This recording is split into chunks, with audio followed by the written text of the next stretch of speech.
Good evening and welcome to another installment of the New York Minute Sports Show. We've got Mets, we've got Yankees. It's baseball talk, New York style, with Mike from Pudgy Boy Sports. Bo Bichette signs a contract for $1 billion space bucks, and the Dodgers are ruining baseball. It's New York Minute Sports. It's New York sports for New York nuts. Don't forget to like. Don't forget to subscribe. We've got 26 days till pitchers and catchers, folks. Let's go! It's New York Minute Sports. Well, there you have it. Welcome to another installment of the New York Minute Sports Show. Don't forget to hit those notifications, like, and subscribe. Mike, the New York Mets have a brand new player on their team. Bo Bichette signs with the New York Mets for 3 years, and he's making anywhere between $40 to $47 million, depending on how the contract winds up. Only 3 years. You like it? You love it? You hate it? Tell me, Mike. I absolutely love this signing. It's amazing the 24-hour span the New York Met fan went on. After the Kyle Tucker signing, you had Mets, the Dodgers were breaking baseball, Steve Cohen tweeting, Mets fans crying, Mets fans saying there needs to be a salary cap, Steve Cohen saying the most outlandish things on Twitter, calling David Stearns cheap, when all in all he had a plan this whole time. I've been preaching to you people to stop and wait for opening day to see the finished product. There is a plan in place. Tucker and Bichette was the plan. They got Bichette after losing Tucker. It's a very simple thing, and I wish Mets fans would just relax until opening day. There's plenty of time to add even more talent to this team. So I got to admit, Mike is a lot more enthusiastic than I am about this move, because coming from a Yankees fan's perspective, it kind of reminds me of when the Boston Red Sox let Jacoby Ellsbury walk from their team. Now, the guy was lights out, had a great career so far, and just like Bo Bichette, injuries are an issue with this guy. There's a reason that he's not playing shortstop, and it's not Lindor. It's third base that he's playing because his lateral movement has decreased. Mike, it doesn't worry you at all, like a team like the Toronto Blue Jays, who overspends on everybody, didn't get one of their homegrown guys, Bo Bichette? No, their head was so far up Kyle Tucker's ass that they missed out on Bo Bichette, because this was great planning by Mets president David Stearns. He had both of these things back to back, ready to go in case they lost out on Tucker. The Phillies offered him 7 years, $200 million. The Mets swooped in, and he stole him from the Phillies. So, again, to me, the Phillies are a team that spends. They were willing to go 7 years for Bichette. The Mets came in and got him at an even better deal. You know me by now, Eric. I am all about short-term, high AAV. I love this deal. And going from shortstop to third, not as difficult as you people might think, okay? It's not as hard as you might think. If you could play short, you could play third. So in 2 nights back-to-back, Major League Baseball, after an offseason that's been in hibernation, to say the least, many moves have been going down. Kyle Tucker was the domino. He went to the Dodgers, and that contract is just absolutely bananas, but we'll get to that. But listen, man, I think that Mets fans might be more happy that they finally got somebody, and it's relief, because I don't see Bo Bichette making a lot of sense. You talk about David Stearns, your general manager, having a plan, and they were going after Kyle Tucker. But I would say Cody Bellinger makes a lot more sense for the New York Mets, because now with the addition of Bo Bichette playing third base, now you have Polanco and you have Bo Bichette in your infield playing out of position. So not only are you guys trying to steal all the Yankees players, now you're trying to steal our way of playing by fielding your team like a beer softball league team with Jim from accounting playing third base. So now the signing of Bo Bichette with Pete Alonso going out the door, Mike, you lost 41-plus home runs, and that's the bottom line, as Stone Cold would say. But I'm telling you, man, Cody Bellinger fits your team a lot better. So are you just happy because you guys got somebody, or are you really trying to fit square peg round hole? Because I don't know about this signing, man. A lot of people are high on it. I'm not. Like the whole Pete Alonso thing is, I think we just got to throw that out the window at Oh, this point. no. You made us listen to Juan Soto, No, okay, it for a just year makes and no a half. sense. No. There is no goodbye. You don't get to say we don't hear about Pete Alonso anymore. All year long, you're going to hear about him. As soon as you guys have a dip in offensive production in April, you're going to be like, where's Pete Alonso? And half your fan base is going to go, they should have kept Pete Alonso. And we're going to go, you're next on the fan. They should have kept Pete Alonso. Oh, that's going to go on for the Mets can win a World Series this year, and people are going to say, well, they should have wish won it with Pete- Pete Alonso because he was the homegrown guy. And the Mets win the World Series. I wish Pete was here to enjoy it with everybody. Pete would have loved to have been here. No, but dude, it's those are but Mike, those are the same fans that want David Wright and Pete Alonso to have bunk beds on the on their off time. So I'm sorry, I get it. What you're losing with Pete Alonso, you've gained like I said, you built around the dime. The Mets have added bat to ball between Bichette, Polanco, the hitting with runners in scoring position last year. I don't have to look it up. I encourage everybody to look it up. Who was the number one hitter in baseball last year with runners in scoring position? I'll say it. It's Bo Bichette. Who was up? Jorge Polanco, Marcus Semien. Bat to ball, under 100 strikeouts between all three of them. These guys don't strike out, and they add contact to the lineup, which needed to be lengthened instead of a guy who's just strictly a power hitter, a one-dimensional power hitter. And here we go. He hates Alonso. He's crapping on Alonso. He always hated him. It's the facts. This lineup is better right now, 1 through 9, than it was with Pete Alonso in it, and they're going to be just fine. And I don't think they're done yet either. And you know what? I heard the D word thrown around, and everybody knows what that is. Desperation. Duty? No, there's a lot of desperation word being thrown around about the Mets, that this was a desperation move after having egg on their face from their owner. And I don't think it's that at all. What I think, it's more being impatient than being desperate. So now, when your owner is a fan, I even said this to Mike, think about this. Steve Cohen has $36 billion in his bank account, and he grew up a Met fan. Put yourself in that shoes for a second. You're sitting there, you're on your yacht, and you get a little bored, and you go, shit, you know what? That baseball team I own, we haven't signed anybody yet. Let me get Stearns on the horn. Yo, yeah, start banging the coffers, Stearns. Get Kyle Tucker, and if you don't get him, go get Bo Bichette. I don't care what it costs. And then Stearns is like, but sir, I got a plan, sir. I'm not trying to spend money, sir. And then Cohen goes, get it done, worm. Pow. And then he hangs up. Then he goes, more grapes. And that's what Steve Cohen does. No, it's so far from the truth. Hold on, you're saying my situation isn't the way it really goes down? I do think that there are fans, and I mean, if you think this, I don't know what else to tell you. I do think that there are fans that think today that Steve Cohen and David Stearns woke up out of their sleep whenever they woke up today and said, hey, let's go sign Bo Bichette out of nowhere. There are people that actually believe that that could be the case. And if you do believe that, you're a fool. Because it doesn't work that way. If you believe that they woke up today and did this move, there's an ice shelf around the world, okay? And it's flat. No, I agree with you, man. You know, like, listen, that's why they're fans, and they get to be fanatic, and they never played, 3/4 of the people never played the game and stuff, and a lot of people don't know. But what I do know, and the question I wanted to ask you, man, is that, do you think the talks with the Philadelphia Phillies expedited this signing of Bo Bichette? Because I wouldn't want to be you guys staring at a middle infield of Turner and Bo Bichette for the next 3 years if Bo Bichette can stay healthy. Yeah, I mean, it says, it says a lot that the Phillies met every contract demand, apparently, that Bo Bichette wanted, with the length and with the money amount. 7 for $200. That's a hell of a deal. I think it's $28 a year, $29 million a year, something along those lines.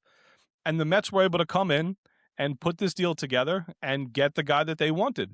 So it's a win-win for me because of the opt-out. If he opts out, that means he had a very good season. So it's a win-win for both sides. Philly lost them. They thought they were getting him. Mets do not leak anything. That's the biggest problem, I think. The Yankees are the same way. That's why fans get very impatient. We don't leak things, so people start to think we're not in on anybody. There's plenty of players that the Mets are in on Yeah. right now that nobody just has a clue about. So now with the addition of now with the addition of Bo Bichette at third base, where does this leave Vientos? Now, you know, the rose of and the bloom of every rose 2 years ago and the Cinderella story came back to earth next year, just like I think Trent Grisham's going to come back to earth this year for the New York Yankees. Is he odd man out? Because isn't Polanco going to be playing first base? We going to have a platoon at first base? Does he move to the DH position? What happens with Vientos? I mean, if the roster is currently constructed today going into opening day, I don't see Vientos being anything other than the designated hitter. And a guy like Brett Beatty, who's already getting a lot of trade talk right now, a lot of stuff going on with Duran and Beatty, possibly a swap with the Red Sox and Mets. But Vientos should be the odd man out, but he could also be traded. They have an influx of infield talent that I think David Stearns is going to pull something off to kind of get more clarity on that. But out of all of them, I think you're spot on with Vientos. He'll be the odd man out. You said Boston and the Mets? What? Boston. Why am I sounding like that? Boston and the Mets. There was a few discussions I saw today on Twitter about a Duran for Beatty type swap that would get. First of all, the Mets would be brought up on war crimes if they pulled the trigger on that, or there'd be collusion because you couldn't get a bag of balls for Beatty. Bro, Beatty was the guy, or maybe I just listen to Brandon Tierney too much on WFAN, but he was the guy, and he's a left-handed third baseman. He's the guy, but he never panned out. He's diggity dog shit. I'm sorry. You want to give him some time. Who's more disappointing, Anthony Volpe or Beatty? Oh, Volpe by far. Beatty had a good year last year, and he also played third. He could play second. He could play left field. This is a guy who's very versatile now in his career. He could play first. Did Beatty ever win a Gold Glove like Anthony Volpe? Does that matter? I think they're both disappointments, to be honest with you. Volpe's handed the job like he's somebody's nephew. If Beatty knew somebody on the Mets that just handed him the job for nothing, then I would say yes as well. Well, you don't know this, little inside baseball, but Anthony Volpe is Colangelo from the Bronx Tale, okay? A little known fact. So Kyle Tucker goes to the Dodgers, and everybody has their panties in a bunch. Everyone. Let's go to this. I did. Dude, okay, so let me know about what your first feeling was about this contract, and because everyone's bugging out. I'm not bugging out. I got like 30 messages on Instagram going, "You're not pissed off at the Dodgers?" Listen, I'll say this again. I wear a Yankee hat. I got to worry about the AL East, and then after that, I got to worry about the American League, okay, folks? I don't have to worry about the Dodgers. You guys got to worry about the Dodgers. It's only Cohen is the only man at the wall of Helm's Deep fighting the orcs off that are the Dodgers, okay? He's the only resistance standing between you and total domination in the National League. And the San Diego Padres are like that weird hobgoblin guy. I feel like if you do beat the Dodgers in the National League, you shouldn't have to play the World Series. That should be the end. You know what? This is history repeating itself. This is just replicating what was going on in the American League in the 2000s when we ran roughshod over the National League from about 95 to about 2005. And it was like, yeah, who's going to be in there? Like the Atlanta Braves, how good they were, didn't stand a chance. Yep. I mean, they kept running into the Yankees and stuff. But Kyle Tucker's contract, let's see it here, 4 years, $240 million guaranteed. Opt-outs after 2 and 3 years.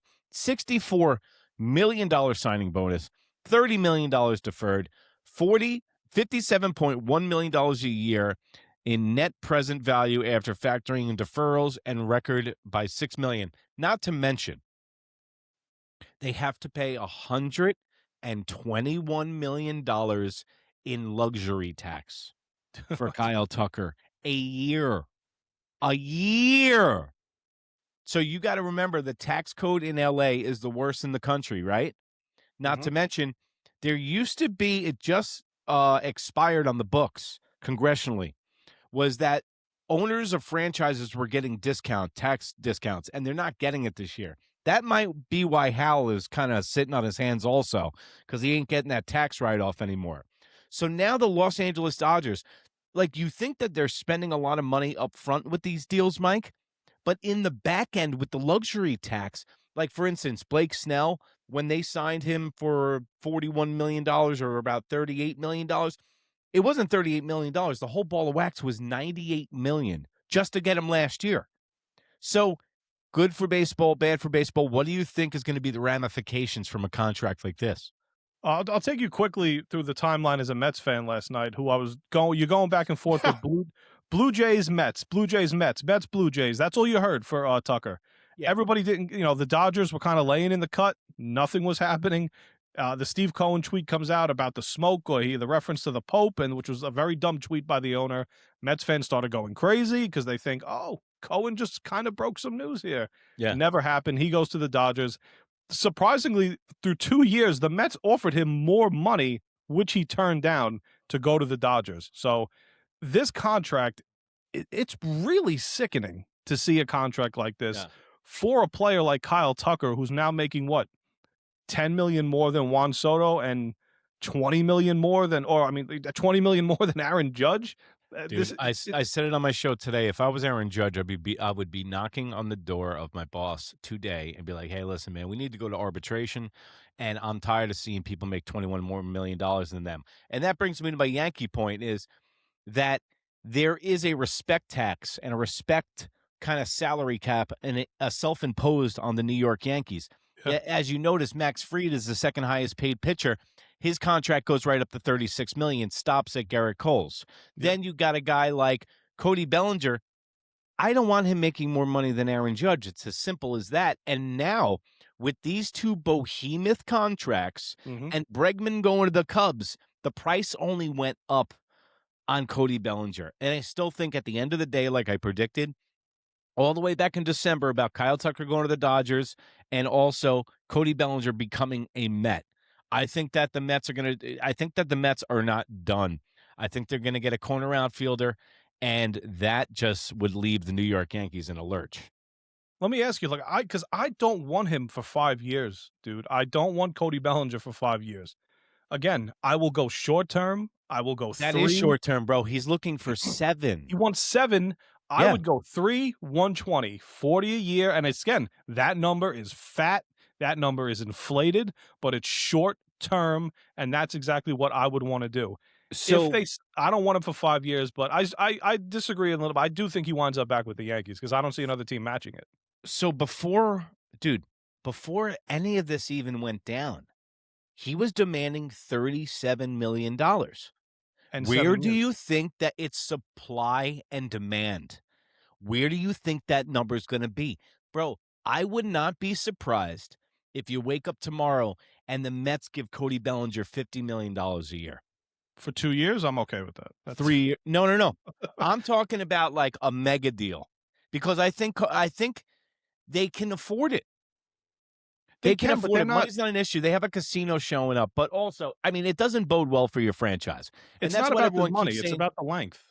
Yeah, and everyone keeps talking about the Dodgers and how they're going to ruin baseball. Dude, they might be financially bankrupting themselves. Like, what the moves that they're making right now, hey, listen, it's like when Kramer takes those packets out of the clothes. These clothes will be distinctively musky in 5 to 6 years. It's the slow game. When the Dodgers keep spending like this and they have a GDP of Germany as their salary for players, the shit will hit the fan, guys. You cannot keep pushing off money like that. The bill will eventually come. And I think that the Los Angeles Dodgers, like 8 years from now, if we're around and baseball's still around, are going to be paralyzed by the moves that they make now. I'd have to assume that I would almost be under the assumption all the money that they've put in from the Shohei Ohtani contract into escrow and what that's probably made with interest, I would actually be under the assumption they've already made that money back and then some, because they're worth $300 billion as a franchise with tons of ownership, great TV deals that I just found out today. I would have to be under the assumption that all the money that they're deferring is in banks, building interest, and they are just profiting like a bunch of madmen. And I don't know how you stop it. I don't think a salary cap stops it. Because how do you stop the deferral stuff? I don't know, but let's get to the Yankees. New York Yankees have been acquiring arms. So on my side of the page in the AL East, it seems like every time the Yankees make a move, the Red Sox make a move. So we had Weathers, who is David Weathers' son, which was kind of Yeah. crazy. I remember Mike had brought it up to me. We were filming an episode, and he's like, "Oh, he's like, we got Weathers from Miami," and I was like, "Is that David Weathers' kid?" Like instantaneously, I'll never forget his face from 1996. So we get Weathers. The Boston Red Sox go out and get Ranger Suarez. So it's the pivot, the pivot, the pivot. They didn't get Bregman. They were completely egg on their face. Now, you want to talk about a team that might have woke up and went and got somebody. It might be the Boston Red Sox getting Ranger Suarez because they thought Bregman was in the bag. Okay. And these contracts just went sky high. The New York Yankees are building from their farm system. The New York Yankees are officially the St. Louis Cardinals. We are officially a mom and pop shop, folks. We're hanging up our rifle. We've went to war for 12 years, okay? We brought baseball back from the strike in the 90s. We had the dynasty. We saved baseball, okay? Now it's the Mets, the Blue Jays' turn to save baseball, Mike. You guys got to fight the good fight. Don't rely on the Yankees to drive the salaries up and people to use us as leverage anymore. Those days are over, bro. We're going from the farm system. And you know what? I'm kind of cool with it. The New York Yankees currently have 10 pitchers on their staff. Every single one of them at minimal could be a 3 or 4th starter on any team in Major League Baseball. And that's what the Yankees are going to do, is that they're going to build from the farm and they have the arms to do it. But now what I'm worried about is where's the offense going to come from? Yeah, take me through the thought process of the Yankee fan because I'd love to be in that thought process of just always winning. What getting Bellinger back right now for you, like, is that top priority right now? I could care less. So if he walks, you're okay with that? No, I mean, like, no. It's I'm stuck between a rock and a hard place. And context means everything. The By the way. If he market walks, has it's something else. the market has the market's out of control. Yeah. Cody Bellinger in any planet that you live on should not make more than $32 million a year, and that's a great contract for him.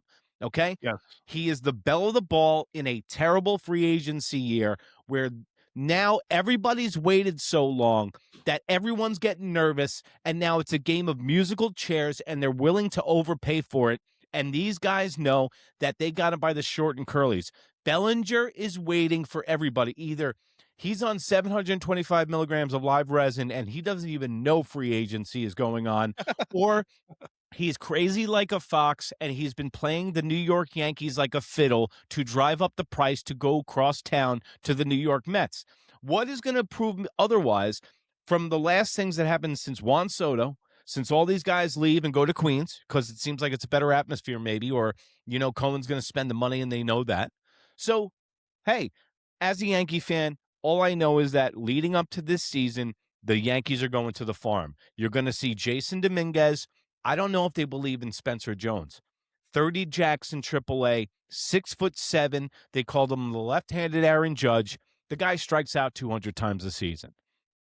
You can't, this is what I'm talking about, Mike. The New York Yankees don't believe in Spencer Jones because of the fact that they weren't like, okay, Cody, see you later. They're bending over backwards, what they usually don't do in contract negotiations with Cody Bellinger to make him a Yankee. So if they were balls to the wall about Spencer Jones, they'd be like, see ya, a left-handed outfielder. That's what Cody Bellinger is. And don't give me the first base shit, Cody playing first base, because that's Aaron Judge's spot in 2 years. So the Mets need a corner outfielder and a first baseman, as far as I'm concerned. As a Met fan, I'd rather pivot to a short-term Austin Hayes, Carson Bench type outfield instead of getting Cody Bellinger the 5+ years. But at some point, you got to see what these prospects look like. No, I want to see Spencer Jones get full playing time. I want to see Dominguez get some sort of playing time. But he's just sitting out there waiting to get some time. You can't dictate those prices at the stadium without bringing in headline names, bro. This is like, the New York Yankees, man, when you've been feeding us caviar for the last 20 years, and now it's like, hey, I got you some Arby's, and it's like, what is this shit? But, dude, I get the feeling like I'm Cody Bellinger midnight tonight. breaking news: Yankees re-signed Bellinger, 6 years, what add $30 million to the contract that 6 years, 180. Okay. I just feel like, what is your initial reaction? Because I feel like they overpaid, and it's to get back to homeostasis. It's to get back to where we were last year. You're supposed to improve in the offseason. You're not supposed to overpay to get back to what you were last year, which wasn't good enough, and a second-round exit in the playoffs against the Toronto Blue Jays. And it's like, because that's the question. That's exactly the response I was probably looking for. After Bellinger, it's status quo again. Like, you just what's next? Okay, so that's a good point you bring up, Mike, because we're not taking into consideration that this is a young team and that they are going to take the step next year. Cody, Jason Dominguez could get a lot better. Yes. The catcher, Austin Wells. He's due to have an up season, and I believe that he could have an up year. I thought last year was going to be the breakout year. This year could be it. Maybe a healthy Anthony Volpe can only play 120 games. He's not an everyday player. They played him like a rented mule last year with a torn labrum in his shoulder. And if it's anybody that's not going to make excuses for Volpe, it's going to be me. But I got to be reality here. The platoon with Caballero at shortstop can alleviate the workload. I think Anthony Volpe is your future second baseman. Then, you know what? This team can go up. Cam Schlittler. The pitching staff is where it's at, okay? The pitching. But as far as the young guys go, we're not expecting these guys to take the next step. Ben Rice led the league in tough luck outs. Yes, that's a stat. Yeah, he had the worst luck outs in all of Major League Baseball, and look at the numbers that he had. We need right-handed power on this team. That's why they need to take 3 of those 10 pitchers, package them up, and go get Fernando Tatis Jr. I don't care if it takes Spencer Jones, Cam Schlittler, Will Warren, and Luis Gil. Give them all 4 guys and go get him and go get Fernando Tatis Jr.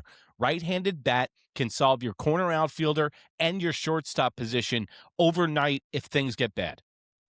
I completely agree. Would you be willing to take on a guy like Machado as well? I don't like the attitude. I do like. It depends on the day how much I like his attitude. Yeah. He's an old school gamer, baseball guy, intimidator. In fact, I think that the Yankees could use that little bit of spine on the team. We're a little too nice. Maybe a little tough guy in the corner position, but you're already paying Ryan McMahon $17.8 million. And I forgot he was still on the team. You're not looking for another $300 million contract. I don't think he's going anywhere in San Diego. And not to mention, man, just to get back real quick about people talking about the Dodgers are going to win the next 5 World Series. Don't be surprised if the Padres knock the Dodgers out in the first round next year. They were up 2-1 on them. And it will happen. I mean, and people also tend to forget, like, the Toronto Blue Jays are a blown save away from being the World Series champions. Yeah, they were stuck baseball in the outfield away from being world champs. 100%. And it's like, I get it. You still got to get there. And it sucks. The Dodgers got there multiple years in a row. Yeah. But it's not like they just swept Toronto and things were just uncompetitive. They gave them a run for their money. But I see, like, quickly to the point you made about, if I'm the Yankees, and I'm not facetious here. I'm not worried about any other team in this division. And I'm sorry if it sounds coming from I'm not worried about Pete Alonso and the Orioles, because the Orioles last year were everybody's darling. You never worry about the breakout team. You never have to worry about the Orioles. Their starting pitching will not be there. They'll have a good first half of the season. I call them the Brian Roberts Baltimore Orioles. I love they're lights out in the first half, and then they're dog shit in the second half. Just like the Boston Red Sox. What does a beach chair and the Boston Red Sox have in common? They both fold up at Labor Day. I think it's going to be a 3-headed monster race for the AL East this year. And also, don't sleep on Tampa. They'll pay Joe the plumber, and he'll have an ERA of 125, okay? And they have a combined salary of $25 million on the team, and they'll be hovering around third place. Is there a team that Bellinger would go to that would give you that feel of shit, we actually lost him? Not the Mets, because going to the Mets doesn't really give you that that's feel. the only team. That's the only team that would make me. If he went to the Boston Red Sox, but he's not going to do that. It would hurt me if he went to the Mets. What about the Blue Jays? Oh, yeah. That'd be fucking a dagger in my heart. And it also, context matters, right? Like, if he leaves for a certain contract that you're like, wait, what the hell? How did he get that deal? Bro, I'm just done playing this game with him. I'm done being in the Cody Bellinger atmosphere. At this point, I'm just fed up and done with it. I'm ready to move on. Like, I think the Yankees, he has held the Yankees hostage this whole offseason. So even if he joins the team, he mitigated the Yankees front office from making possible moves that could better this team. So are you just trying to get the bag, or do you want to win a chip? Complacency is another thing, bro. This guy's won a Little League World Series. He's already won a chip with the Dodgers, won an MVP. How much can he put on the plate? It just goes to show you, man, if we're being honest, this is why I appreciate guys like Juan Soto who just don't go to ring chase and go to the Dodgers like he could have went last year. Well, He didn't, hey, man, listen, when you're 38 years of age, you got to think about your family with Juan Soto. You know no, what but I'm saying? in all seriousness, though, it just goes to show you, man, it doesn't matter what you think of a player. They're all after the same thing. It's anything that any fan would do if they were in the position. And I know it's real big picture, but bro, like, we get into all this minutia, and then at the end of the year, it doesn't matter at all. It's a crapshoot. You know, it's like baseball is it's a paradigm, because it's like, hey, it's a marathon, right? Then you lose the division by one game, and it's like, hey, that game in April really was important. You know what I'm saying? Yeah. Yeah. So, like, and then it's like, hey, the Dodgers are going to win everything. And then it's a crapshoot. It really is. The Diamondbacks made the World Series 3 years ago. Like, so anything is possible in baseball. Injuries is another thing. And I'm going to be breaking this down. I wanted to add this to it. I'm going to be breaking this down. I think I stumbled upon it. My buddy, Pat Dunn, he's a Boston Red Sox fan. So me and him go back and forth. And we just were having an organic conversation. And throughout the conversation, I learned that there's a pattern of Japanese players getting Tommy John surgery like all the time. It goes back to Hideo Nomo, okay? Tanaka, the Japanese player that they had on the Boston Red Sox. We went on for about 3 minutes naming pitchers. Yamamoto and Suzuki have clause in their contract where the contracts are suspended if they go down for Tommy John. They can't become free agents and shit. It's crazy. So Shohei, too. So but what happened to Shohei? Went down with the Tommy John, had to get that. So all these guys eventually do go down. Also, Yamamoto, not Yamamoto, the guy that they just got who was the closer last year. When he came over here, he needs Tommy John. These guys come from 6-man rotations and the wear and tear from Major League Baseball. By the way, you got to remember, it's a different baseball. It's a different size baseball. In Japan, the MPB league, they use a sticky ball that's smaller, so they can put more rotation on it. Yeah, and you got to get these Japanese players. You just got to get lucky too. Sometimes, like it's not Yamamoto seems to be the one that it's working out. I mean, Sasaki missed what 70% of the season for the Dodgers.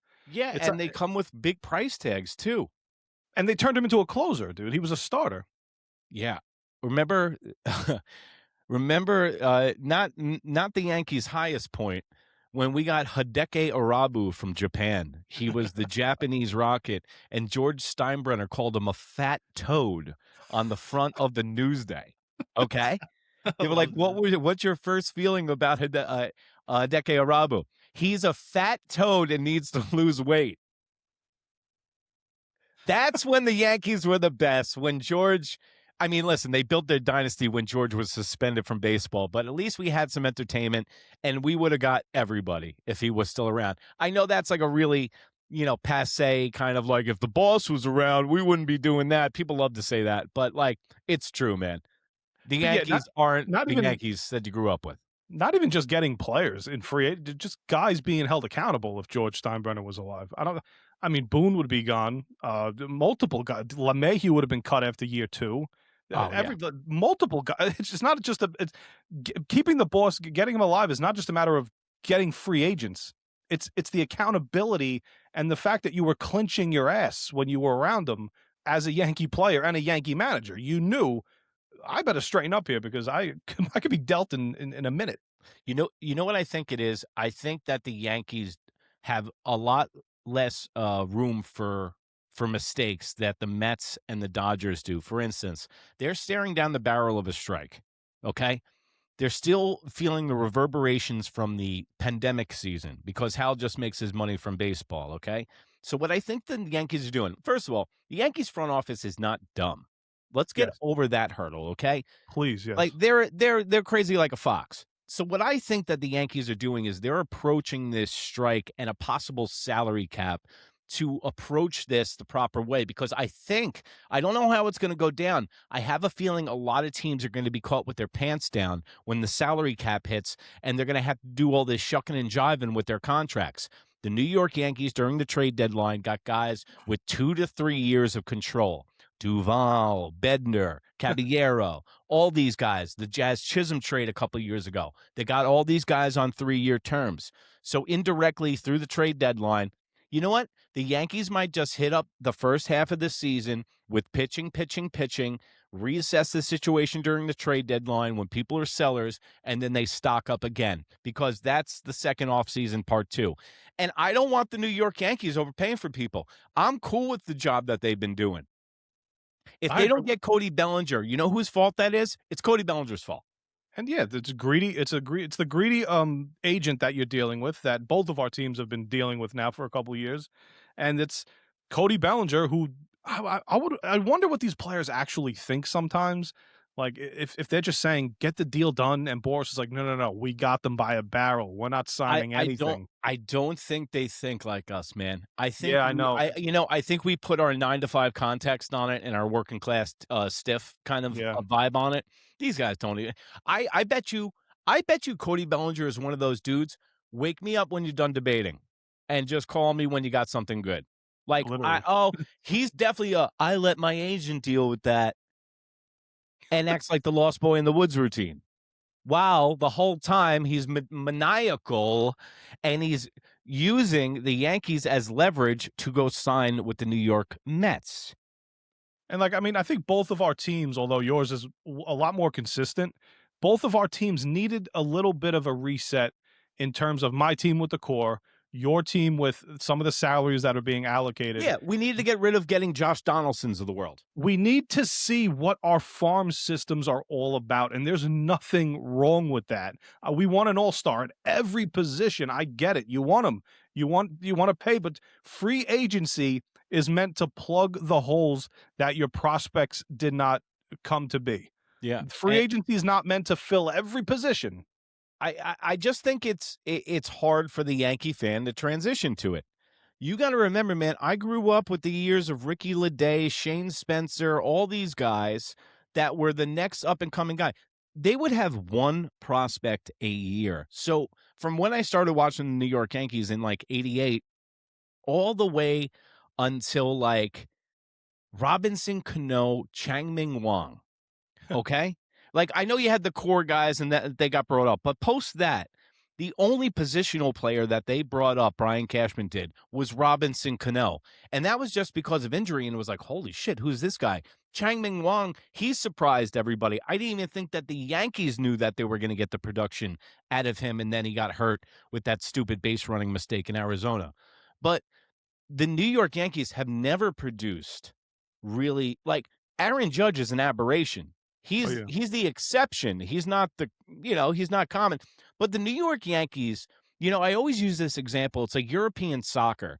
They're always curating the newest, hottest prospect.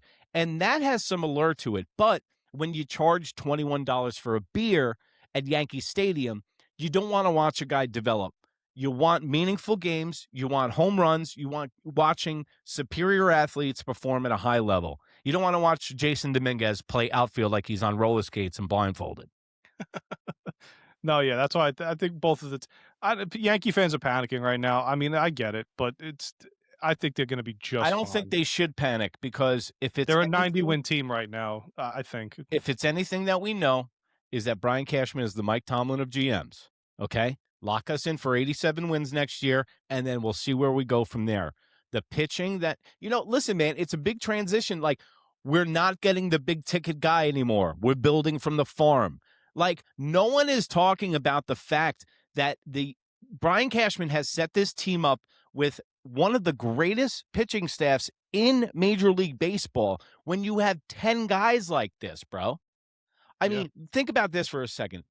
Garrett Cole, Max Fried, Carlos Rodon, Cam Schlittler, Luis Hill, Will Warren, Clark Schmidt, and now Weathers.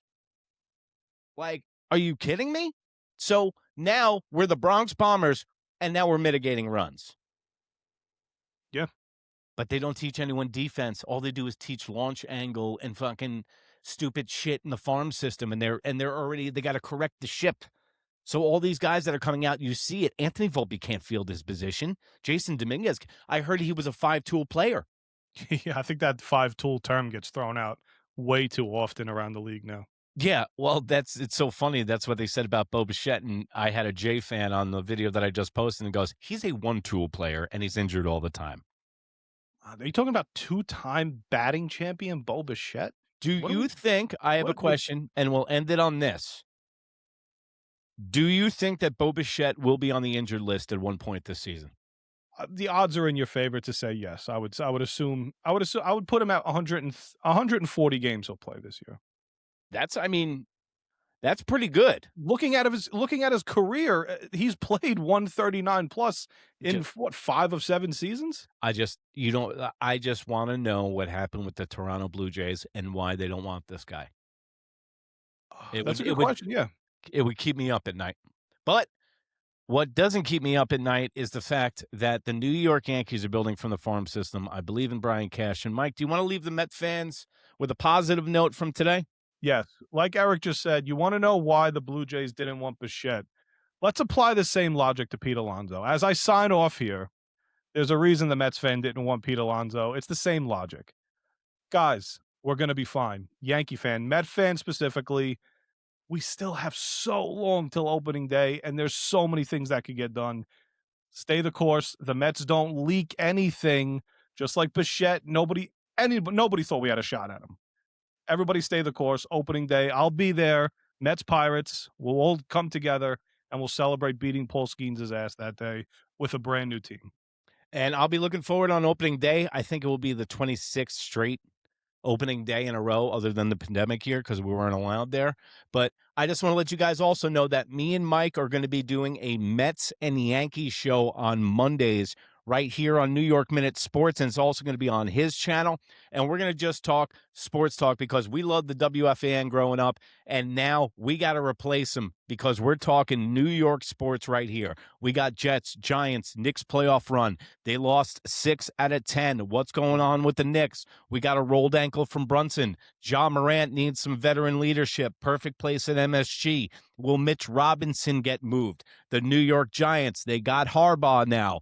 The legend continues. They got a young core leading forward into the future. My New York Jets, hot dumpster fire. No one wants to come here. No one should come here. And we're going to have wall-to-wall baseball coverage for you all season long. Mike from Pudgy Boy Sports with a Z and New York Minute Sports. It's New York Sports for New York Nuts. Don't forget to like. Don't forget to subscribe.